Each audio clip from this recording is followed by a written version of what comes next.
Hello. If there's anyone there yet, I am still so new at this. All right. Well, thank you so much for joining me. And yeah, while we're kind of waiting for more folks to join. Hi, Cindy. It's good to see you. I just realized I've got some candles I need to snuff out before we get started. So I will be back in one moment.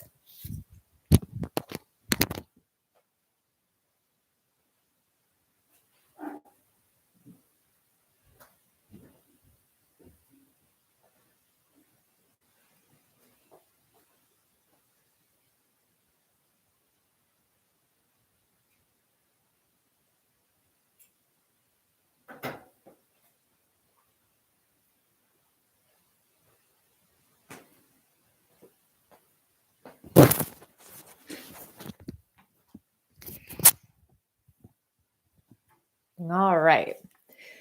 There's this is my catch-all everything room, including my office, and realized I had some work going, not appropriate for this kind of a thing.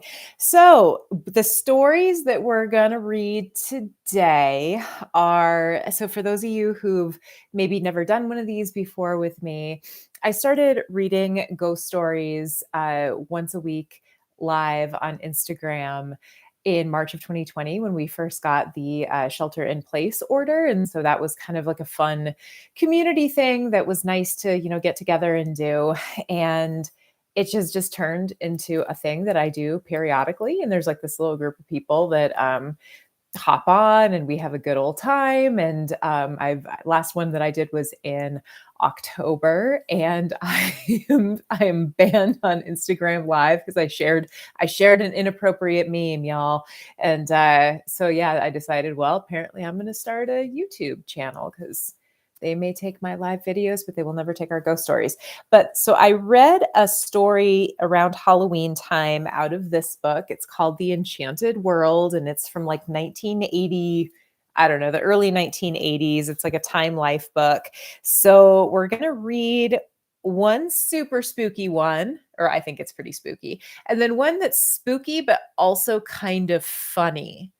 So does anyone have a preference on whether they'd like the funny one first or the more scary one first? I'll give it a minute, see if anyone chimes in.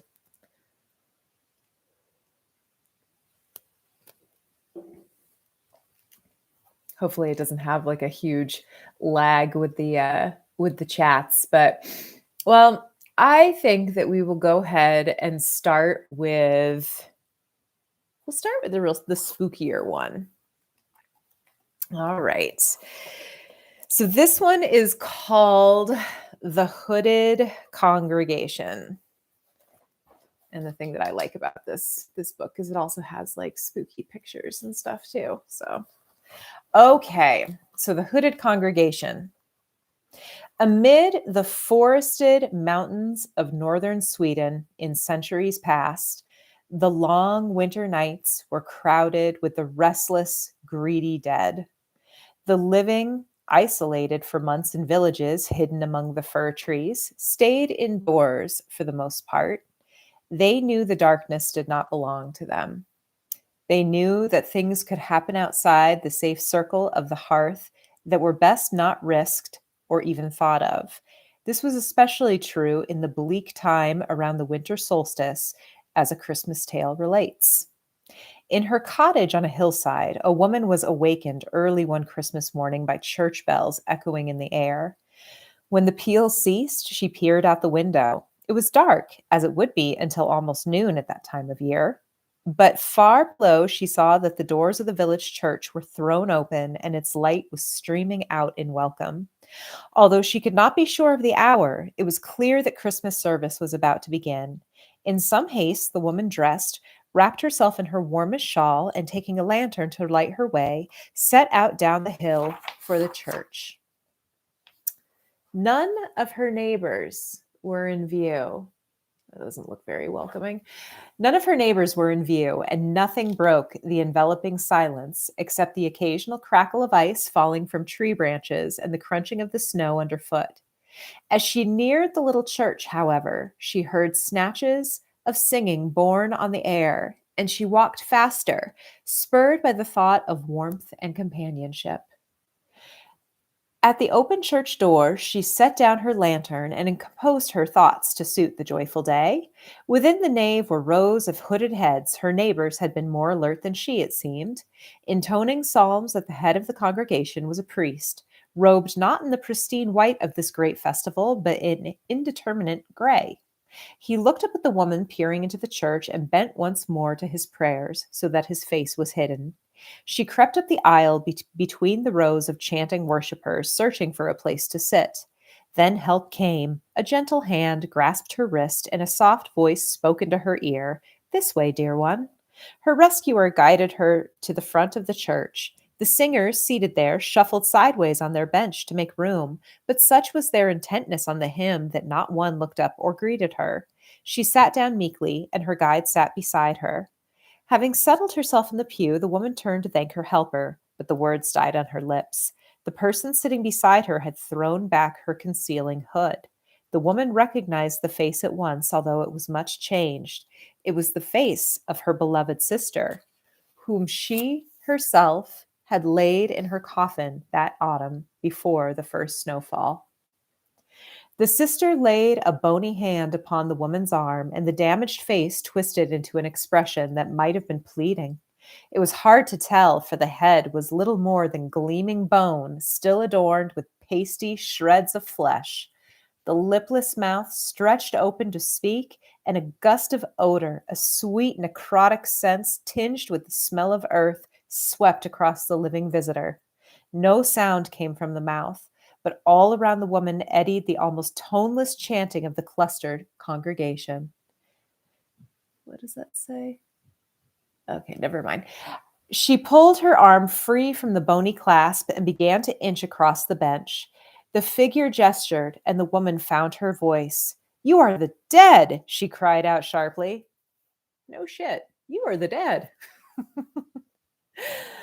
At once, as if a spell had been broken, the singing stopped, and a profound and listening silence settled upon the congregation. Heads turned toward her, hoods fell back, shufflings and rustlings began, and whisperings without words. The woman felt a hand on her shoulder and jerked around. Behind her was a gleaming skeleton, and beside it another. All up and down the shadowy rows swayed the figures of the dead. Some, still partially clothed in flesh, she recognized. They were people from the village, or had been not long ago. Here a shoulder blade protruded from the rags of a dress. There wisps of hair clung to a whitened skull. Some of the figures were no more than bone, and these she could not recognize. Some, no doubt, dead longest, had faded to almost transparent shadows. The congregation began to move, drifting in a blind and stumbling sort of way towards the living being among them, hands cupped to ears or outstretched, feeling the air. Her sister's voice sounded again close by.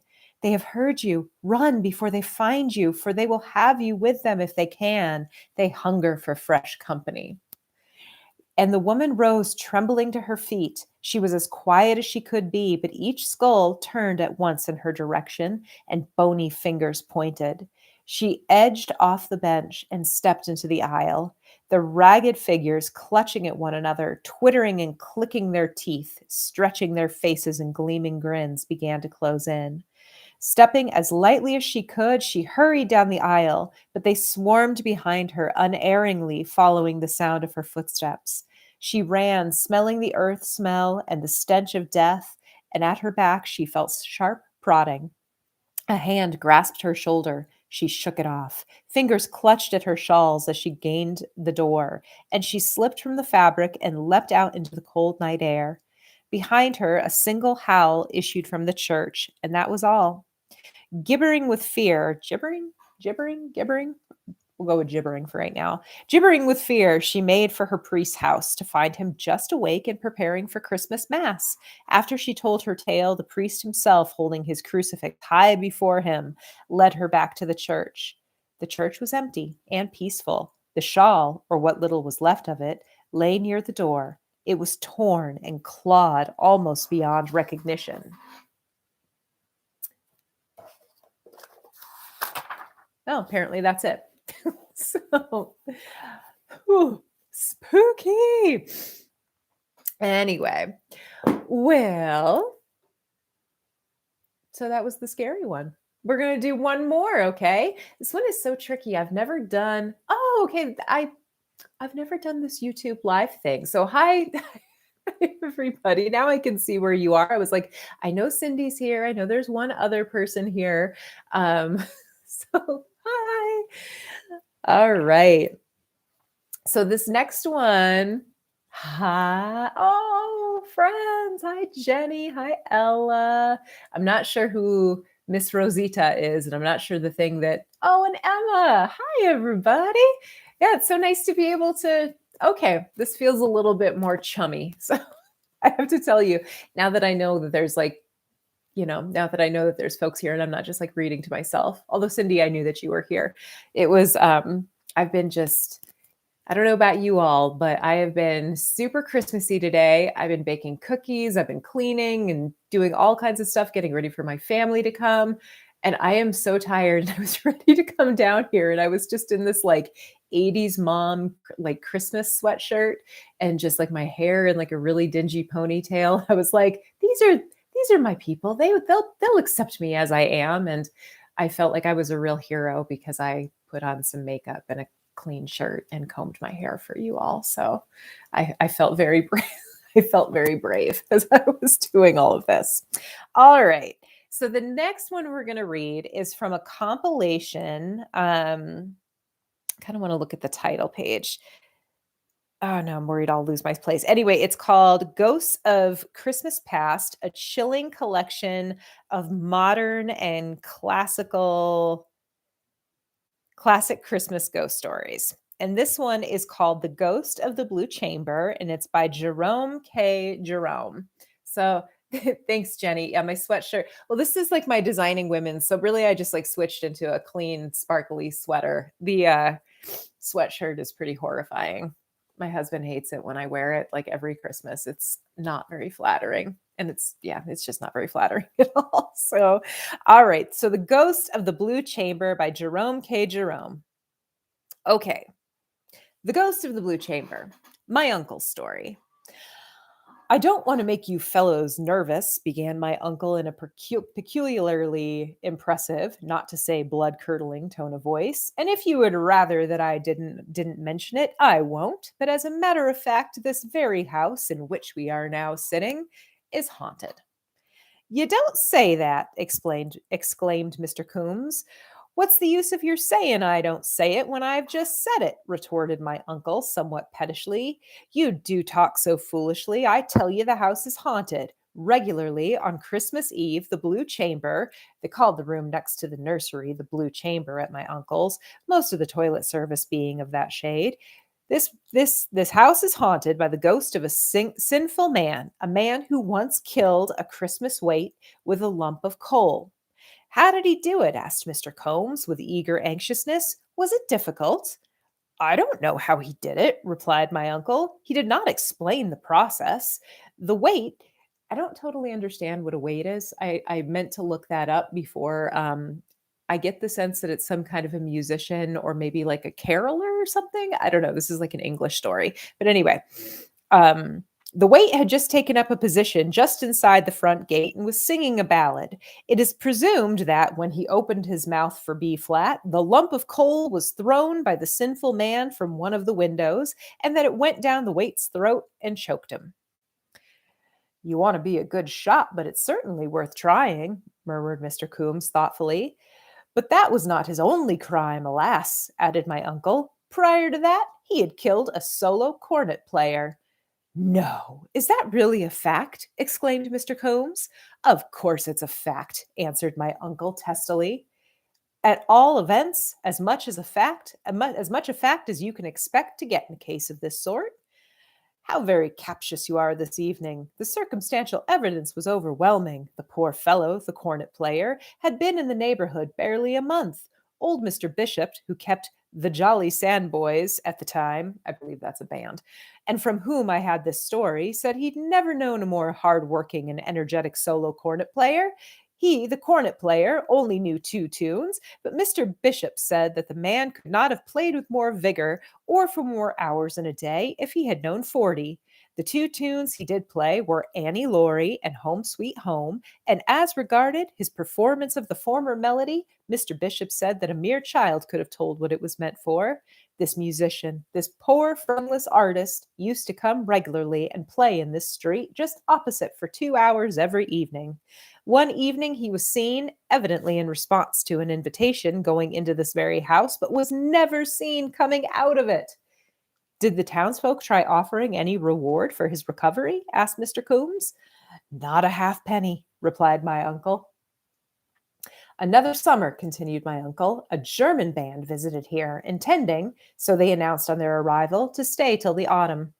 On the second day from their arrival, the whole company was fine and healthy, a body of men, as one could wish to see, were invited to dinner by this sinful man, and, after spending a whole of the next 24 hours in bed, left the town a broken and dyspeptic crew, the parish doctor who had attended them giving it his opinion that it was doubtful if they would, any of them, be fit to play on air again. You don't know what they ate, do you? Asked Mr. Coombs. Unfortunately, I do not. But the chef's ingredient was said to have been the railway refreshment room pork pie. I forget the man's other crimes, my uncle went on. I used to know them all at once, but my memory is not what it was. I do not believe, however, I am doing his memory an injustice in believing that he was not entirely unconnected with the death and subsequent burial of a gentleman who used to play the harp with his toes, and that neither was he altogether unresponsible for the lonely grave of an unknown stranger who had once visited the neighborhood, an Italian peasant lad, a performer upon the barrel organ. Every Christmas, said my uncle, cleaving with low, impressive tones the strange, odd silence that, like a shadow, seemed to have slowly stolen into and settled down upon the room, the ghost of this sinful man haunts the Blue Chamber in this very house.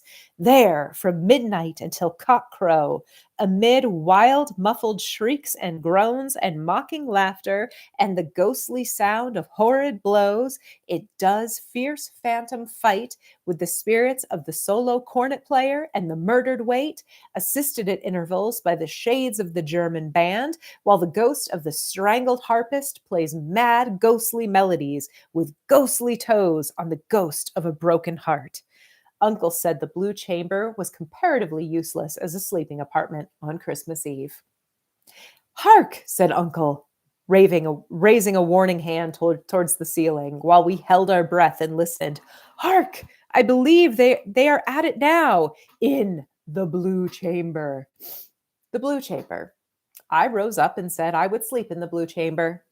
Before I tell you my own story, however, the story of what happened in the Blue Chamber, I would wish to preface it with a personal explanation. I feel a good deal of hesitation about telling you this story of my own. You see, it is not a story like the other stories I've been telling you, or rather, that Teddy Biffles, Mr. Coombs, my uncle, have been telling you. This is a true story. It is not a story told by a person sitting around a fire on Christmas Eve drinking whiskey punch. It is a record of events that actually happened. Indeed, it is not a story at all, in the commonly accepted meaning of the word. It is a report. It is, I feel, almost out of place in a book of this kind. It is more suitable to a biography or an English history. There is another thing that makes it difficult for me to tell you this story, and that is that that is that it is all about myself. In telling you this story, I shall have to keep on talking about myself. And talking about ourselves is what we modern day authors have a strong objection to doing. If we literary men of the new school have one praiseworthy yearning more ever present to our minds than another, it is the yearning never to appear in the slightest degree egotistical. I myself, so I am told, carry this coyness, this shrinking reticence concerning anything connected with my own personality almost too far, and people grumble at me because of it. People come to me and say, well, why now don't you talk about yourself a bit? That's what we want to read about. Tell us something about yourself. But I have always replied, no, It's not that I don't think the subject an interesting one. I cannot myself conceive of any topic more likely to prove fascinating to the world as a whole, or at all events to the cultured portion of it. But I will not do it on principle. It is inartistic and it sets a bad example to the younger men. This guy goes on and on for a long time about why he doesn't like to talk about himself, but at least it's kind of funny. Under ordinary circumstances, therefore, I should not tell you this story at all. I should say to myself, no, it is a good story. It is a moral story. It is a strange, weird, enthralling sort of story. And the public I know would like to hear it. And I should like to tell it to them. But it is all about myself, about what I said and what I saw and what I did. And I just cannot do it. My retiring, anti egotistical nature will not permit me to talk in this way about myself. But the circumstances surrounding this story are not ordinary, and there are reasons prompting me, in spite of my modesty, to rather welcome the opportunity of relating it. As I stated at the beginning, there has been unpleasantness in our family over this party of ours, and as regards to myself in particular and my share in the events I am now about to set forth, gross injustice has been done me. As a means of replacing my character in its proper light, of dispelling the clouds of calumny, I have no idea what calumny means, and misconception with which it has been darkened, I feel that my best course is to give a simple, dignified narration of the plain facts and allow the unprejudiced to judge for themselves. My chief object, I candidly confess, is to clear myself from unjust aspersion. Spurred by this motive, I think it is an honorable and a right motive. I find I am enabled to overcome my usual repugnance to talking about myself and can thus tell my own story. As soon as my uncle had finished his story, I, as I have already told you, rose up and said that I would sleep in the blue chamber that very night. Never, cried my uncle, springing up. You shall not put yourself in this deadly peril. Besides, the bed is not made. Never mind the bed, I replied. I have lived in furnished apartments for gentlemen and have been accustomed to sleep on beds that have never been made from one year's end to the other. Do not thwart me in my resolve. I am young and have had a clear conscience now for over a month. The spirits will not harm me. I may even do them a little good and induce them to be quiet and go away. Besides, I should like to see the show. Saying which, I sat down again. How Mr. Coombs came to be in my chair instead of at the other end of the room, where he had been all the evening, and why he never offered to apologize when I sat right down on top of him, and why young Biffles should have tried to palm himself off upon me as my Uncle John, and induced me, under that erroneous impression, to shake him by the hand for nearly 3 minutes and tell him that I had always regarded him as father, are matters that, to this day, I have never been able to fully understand. They tried to dissuade me from what they termed my foolhardy enterprise, but I remained firm and claimed my privilege. I was the guest. The guest always sleeps in the haunted chamber on Christmas Eve. It is his prerogative. They said that if I put it on that footing, they had, of course, no answer, and they lighted a candle for me and accompanied me upstairs in a body. Whether elevated by the feeling that I was doing a noble action or animated by a mere general consciousness of rectitude, it is not for me to say, but I went upstairs that night with remarkable buoyancy. It was as much as I could do to stop at the landing when I came to it. I felt I wanted to go on up to the roof. But with the help of the banisters, I restrained my ambition, wished them all good night, and went in and shut the door. Things began to go wrong with me from the very first. The candle tumbled out of the candlestick before my hand was off the lock. It kept on tumbling out of the candlestick, and every time I picked it up and put it back in, it tumbled out again. I never saw such a slippery candle. I gave up attempting to use the candlestick at last and carried the candle about in my hand, and even then it would not keep upright. So I got wild and threw it out of the window and undressed and went to bed in the dark. I did not go to sleep. I did not feel sleepy at all. I lay on my back, looking up at the ceiling and thinking of things. I wish I could remember some of the ideas that came to me as I lay there, because they were so amusing. I laughed at them myself till the bed shook. I'd been lying like this for half an hour or so and had forgotten all about the ghost when, on casually casting my eyes around the room, I noticed for the first time a singularly contented looking phantom sitting in the easy chair by the fire, smoking the ghost of a long clay pipe. I fancied for the moment, as most people would under similar circumstances, that I must be dreaming. I sat up and rubbed my eyes. No, it was a ghost, clear enough. I could see the back of the chair through his body. He looked over towards me, took the shadowy pipe from his lips, and nodded. The most surprising part of the whole thing to me was that I did not feel in the least bit alarmed. If anything, I was rather pleased to see him. It was company. I said, "Good evening. It's been a cold day." He said he had not noticed it himself, but dared say I was right. We remained silent for a few seconds, and then, wishing to put it pleasantly, I said, "I believe I have the honor of addressing the ghost of the gentleman who had the accident with the weight." He smiled and said it was very good of me to remember it. One weight was not much to boast of, but still, every little helped. I was somewhat staggered at his answer. I had expected a groan of remorse. The ghost appeared, on the contrary, to be rather conceited over the business.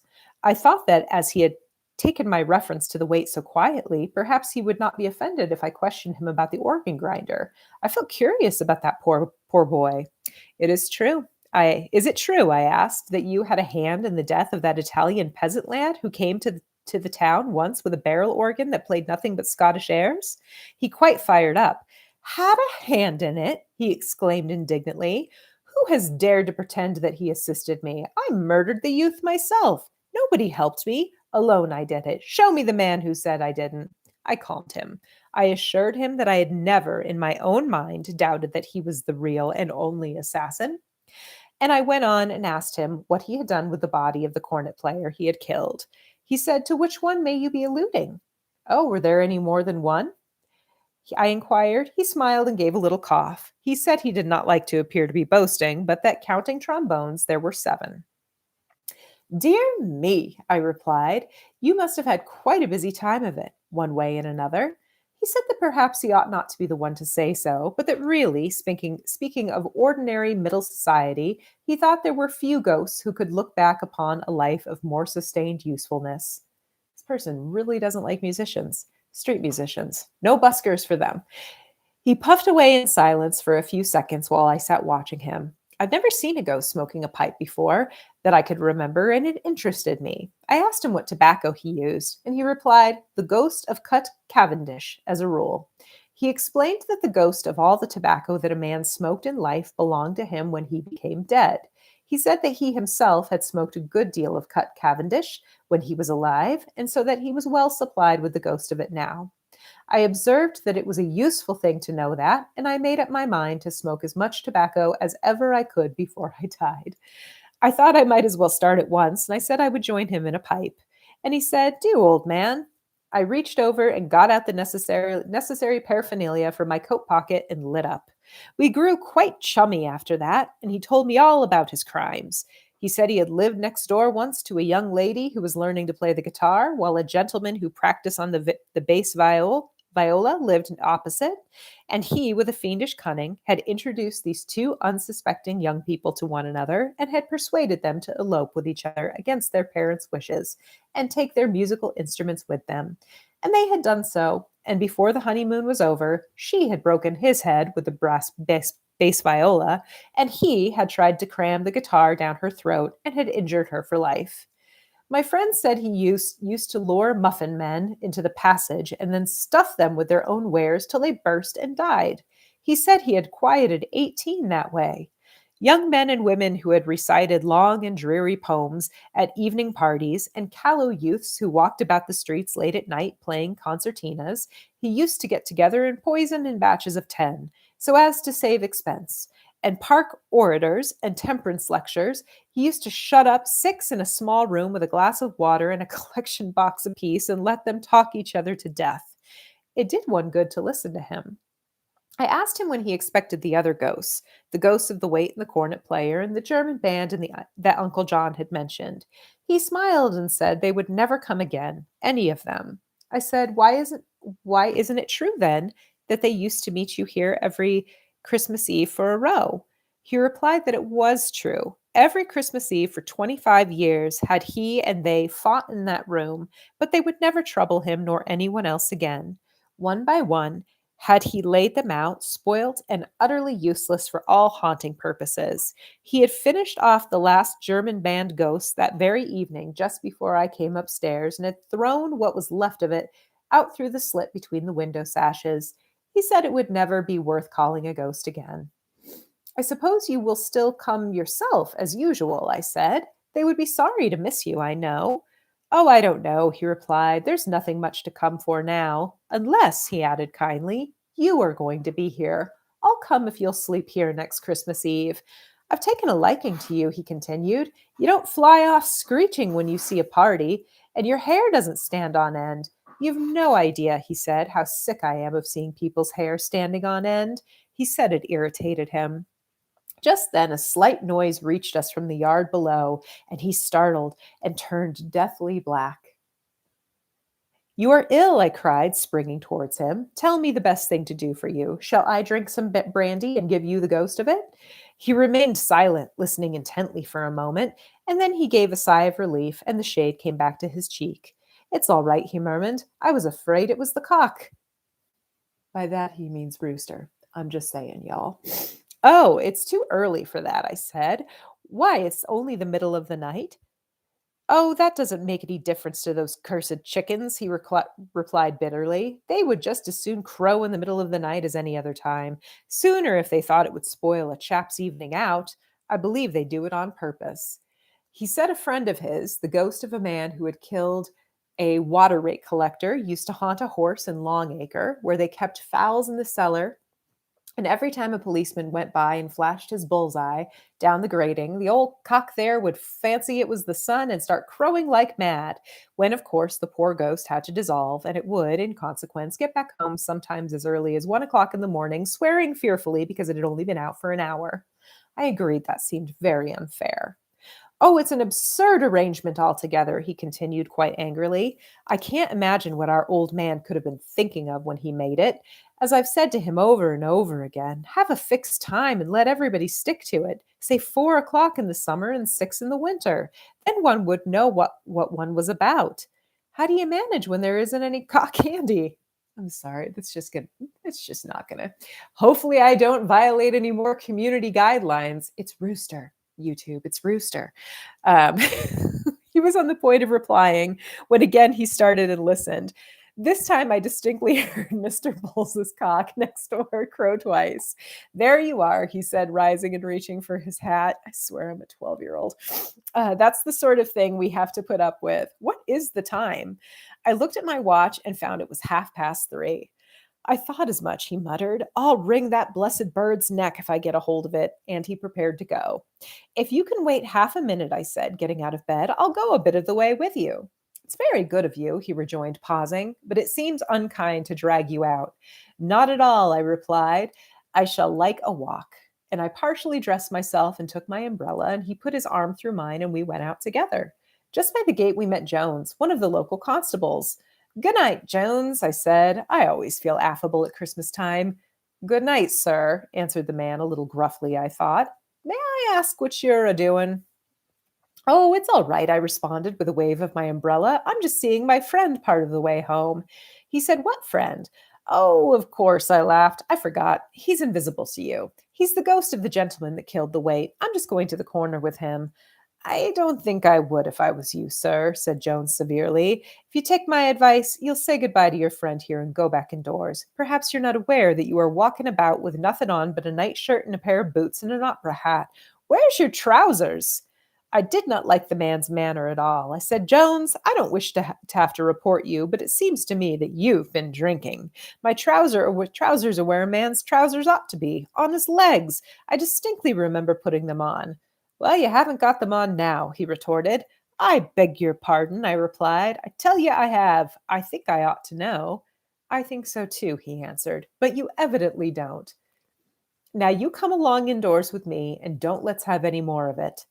Uncle John came to the door at this point, having been awakened, I suppose, by the altercation, and at the same moment, Aunt Maria appeared in the window in her nightcap. I explained the constable's mistake to them, treating the matter as lightly as I could so as not to get the man in trouble, and I turned for confirmation to the ghost. He was gone. He'd left me without a word, without even saying goodbye. It struck me as so unkind his having gone off in that way that I burst into tears, and Uncle John came out and led me back into the house. On reaching my room, I discovered that Jones was right. I had not put on my trousers after all. They were still hanging over the bed rail. I suppose in my anxiety not to keep the ghost waiting, I must have forgotten them. Such are the plain facts of the case, out of which it must, doubtless to the healthy, charitable mind, appear impossible that calamity could spring, but it has. Persons, I say persons, have professed themselves unable to understand the simple circumstances herein narrated, except in the light of explanations at once misleading and insulting. Slurs have been cast and aspersions made on me by those of my own flesh and blood. But I bear no ill feeling. I merely, as I have said, set forth this statement for the purpose of clearing my character from injurious suspicion. So, was he just drunk and pantless and having a little bit of a, I don't know, was he just wasted? Did he hang out with a ghost? Little from column A, little from column B? I don't know, but that basically sounds like a lot of I don't know. I was going to say that sounds like something that could happen in any family, but I'm not so sure about that. Well, I appreciate you all spending some time with me, and I hope you enjoyed our little ghost story time. I think that this will save if you feel like sharing it with any friends that couldn't make it. I know there were a couple people that couldn't join us this evening, but I appreciate you all, and I hope you have a very Merry Christmas, Happy New Year, Happy Holidays, whatever it is that you celebrate. You are so very welcome. Thank you so much for coming. Love you all. Talk to you later.